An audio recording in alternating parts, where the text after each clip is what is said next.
Hi, I'm Lynne Robertson with the Transportation Department, and I wanted to tell you a little bit about what we're doing here for keeping all of our students safe going to and from school every day. The procedure for students boarding the bus, because we want to make sure that they are all safe, they do have to social distance as they are entering the bus, which is sometimes a little difficult, but the bus driver is here to remind them.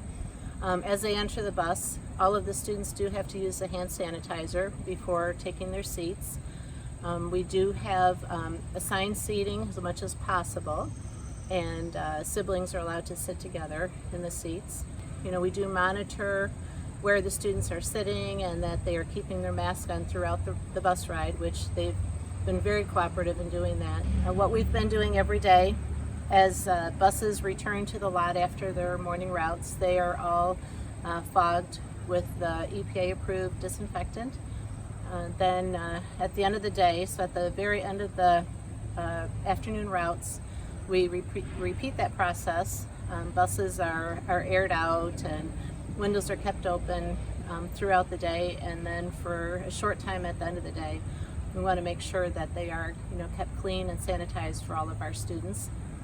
We just want to say thank you for all the parents that have been sending their students to school every day, and for those that have reminded their children to use all the safety protocols.